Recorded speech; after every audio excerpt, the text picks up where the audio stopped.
Welcome back to another episode of Beneath the Skin.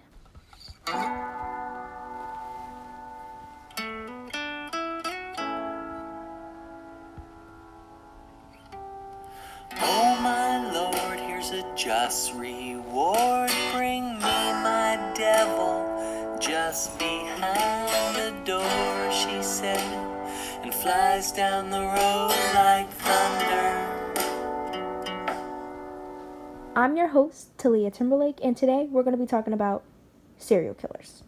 Are they born or made? Are serial killers a product of nature or nurture? Today we will be discussing the eerie mindset of Ed Kemper, also known as the co-ed killer. Kemper is known as an American serial killer who murdered 10 people, including his paternal grandparents and even his mother. Categorized as a necrophile, which is a person who is sexually attracted to corpses. He stands tall at 6 foot 9 inches and has an abnormal IQ of 145. With his high intellect and charming looks, it was easy for him to not only kill, but to get away with it as well. To this day, he remains imprisoned on a life sentence in a California medical facility. Edmund Kemper, the co-ed killer, is 71 years old. Appear like an ordinary person, non-threatening to... I lived as an ordinary person most of my life, even though I was living a parallel and increasingly sick life, other life. One victim let me back in the car. I locked myself out. She opened the door for me. My gun was under the seat. What in the hell am I doing telling you that? Am I a masochist? Am I looking to be tormented further? I'm trying to show you just how awful this got, how commanding these rages got. Our first guest is Miss Annie Ukpe, and she's going to discuss what goes into making a serial killer, and whether it's nature that turns them or nurture. Thank you, Talia. Before we can get into Kemper, we first must have discussed what makes a serial killer. The question is, are serial killers a product of nature or nurture? The truth is, we don't exactly know. My basic argument is that it is intrinsic to the human survival mechanism that we have this capacity to repeatedly kill. Killers are anachronisms whose primal instincts are not being moderated by the intellectual parts of their brain. Many serial killers are survivors of early childhood trauma of some kind. Trauma is the only recurring factor in their lives of most. The psychology of a serial killer is intriguing yet frightening. The decay of these offenders' personalities begin at infancy for many and continues throughout childhood and into adulthood.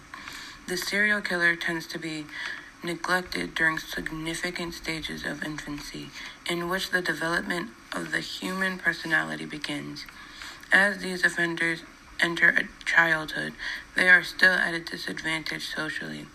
Often, as a result of abuse and parental issues, serial killers often lack self-control as well as other critical characteristics of a law-abiding citizen.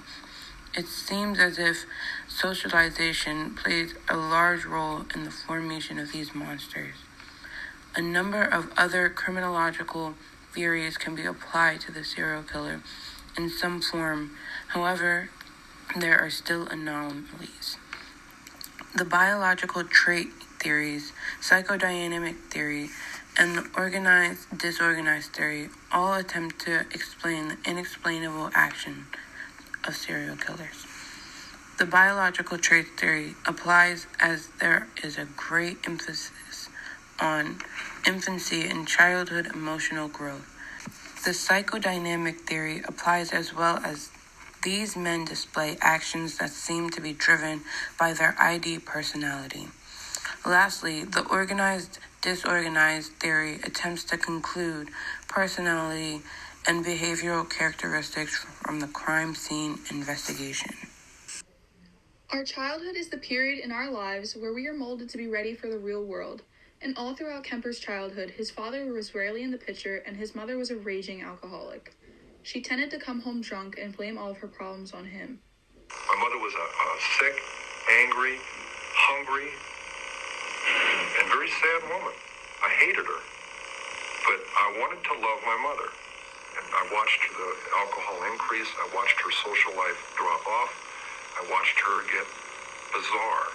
She had terrible pain from her life, earlier life, her upbringing, a failed marriage with my father. I'm a constant reminder of that failure. I hate to distill it down into such into one-word realities like that. There's a lot that leads into that happening, but that is what happened. They represented not what my mother was, but what she liked, what she coveted, what was important to her, and I was destroying it. Why did you act? At the age of 10, she forced him to hide in the basement away from his sisters, as she feared that he would hurt them. The lack of nurture and constant rejection he felt from his mother led to his deep resentment of women, especially her. It has been found that most serial killers project their previous pains or frustrations through the murders that they commit. In 2004, Peter Vronsky, a criminal justice historian, released a novel on the studies of serial homicide, its culture, psychopathology, and investigations from the Roman Empire all the way to the early 2000s. Studies of known serial killers have unveiled similarities between them as early as infancy. Infancy, childhood, and relationships with one's mother are among the key parallels of serial killers. Although it didn't help that he happened to have a dark fantasy life, with all the time in the basement and partial solitude, he had to have an active imagination. He fantasized about killing his mother. He'd cut off the heads of his sister's dolls. He even forced his sisters to play Gas Chamber, a game that he made up in which he would have them blindfold him and lead him to a chair where he pretended to scream in agony until he died. His strange behavior didn't stop there. He first started off with killing the family cats. He had buried the first one alive, but the second one he slaughtered with a knife. Raging inside, there was just incredible energies, positive and negative, depending on a mood. That would trigger one or the other. And outside, I looked troubled at times. Other times I looked moody. Other times perfectly serene. Not very sane. But again, people weren't even aware of what was happening. In 1972 and 1973, a series of murders shocked Northern California. His mother, not knowing what to do with him, sent him to live with his father for a bit. Upon his short return, she sent him away to his paternal grandparents. It all started back in 1964, with his first kill, his grandparents. At age 15 in 1964, most kids his age were out hanging with their friends. They were out and about, going out to diners and having fun, but not him. Kemper learned to use firearms before he was sent to live with his grandparents. While he was there, he spent his time killing several birds and small animals. This led him to getting his gun privileges taken away from him. Kemper had had many disagreements with his grandparents, their final one being detrimental. After an argument with his grandmother, he had killed her in the kitchen. He then waited for his grandfather to come home so that he could shoot and kill him, so that he wouldn't have to find his murdered wife. He hid both of their bodies and called his mom to tell her what had happened. She turned him in, and he was given to California's Youth Authority, where he underwent a variety of tests that proved his high IQ, but also his paranoid schizophrenia, which meant that he had delusions and hallucinations. After all that, he was sent to Ascarado State Hospital, a maximum security facility for mentally ill convicts.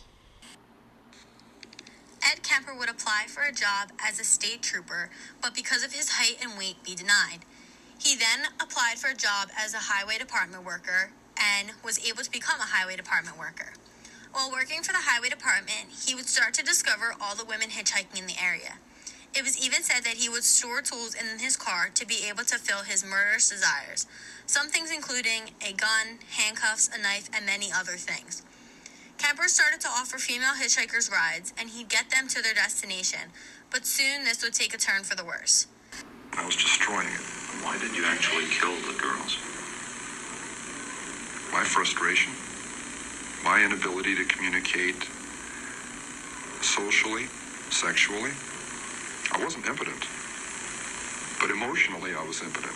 I was scared to death of failing in male-female relationships. I knew absolutely nothing about that whole area. Even if just sitting down and talking with a young lady.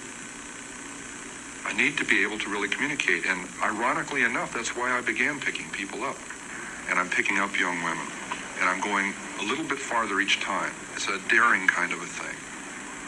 At first, there wasn't a gun. I'm driving along.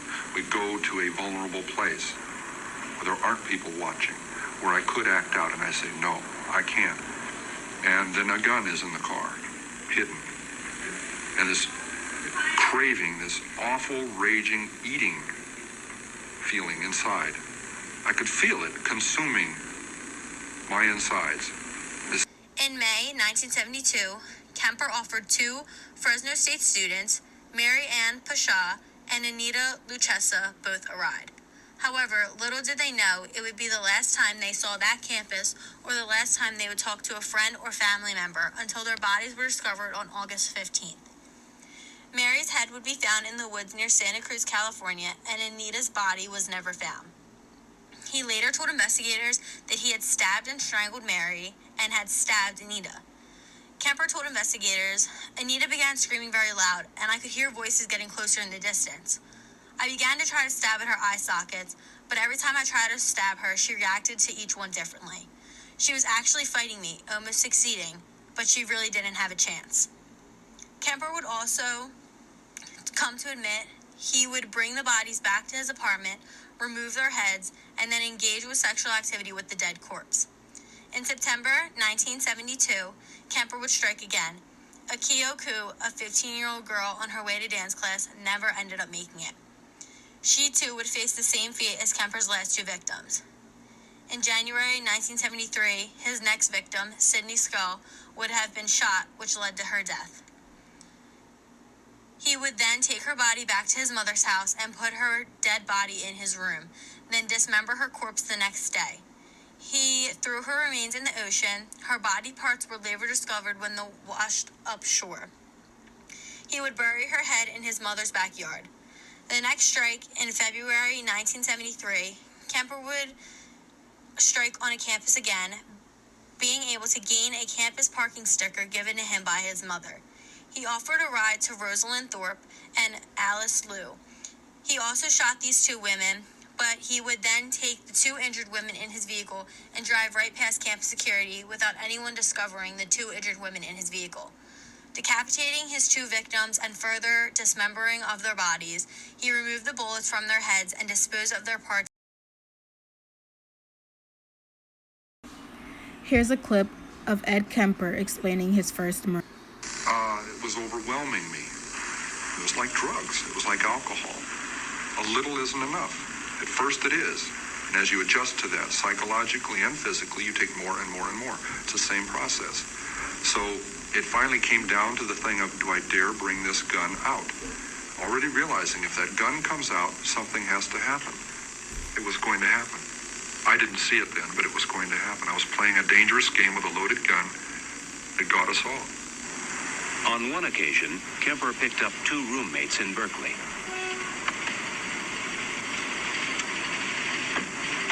In that first killing in May of '72, when that gun was pulled out, I launched it out. I had it under my leg, out of sight, parallel to my leg in the seat. It was something that had been thought out in fantasy, acted out, felt out hundreds of times before it ever happened. Kemper drove them at gunpoint to a secluded area near a park. He took one of them into the woods, leaving the second girl tied in the car. I just gone through a horrible experience with her roommate and stabbing her. And I was in shock because of that. I couldn't believe that it was that way. And I'm walking back there bewildered. I gotta kill her. I can't let her go. She's gonna tell on me. Everybody's gonna get me.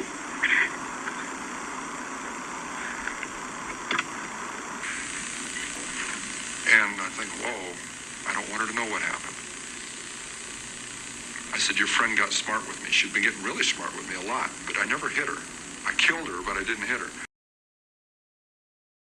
From all these killings, Santa Cruz, California gained the nickname Killing Capital of the World. As Kemper was on his kill streak, he wasn't the only one John Fraser and Herbert Mullins were also perpetrating their own victims. Kemper gained his own nicknames such as Co-Ed Killer and Co-Ed Butcher. In April 1973, he would commit his last two murders before handing himself in. On Good Friday, he killed his mother. He went to her household, and after she had fallen asleep, he hit her in the head with a hammer and then slit her throat. He would decapitate her just like his other victims. He cut off her hands and then removed her larynx, her voice box, and put it down the garbage disposal. His mother's friend Sally Hallett would be his last victim. He strangled her and hid her body in the closet. After the deaths of his mother and her friend, he would flee to the east where he called the Santa Cruz police to confess his crimes and finish his 8-person. At first, the detectives were in denial to believing that Big Ed could not only kill someone, but have multiple murders on his hands. But when he led them to all the evidence that they needed to prove that he was responsible, that in fact he was the infamous co-ed killer, it was an open and shut case. Trial and imprisonment.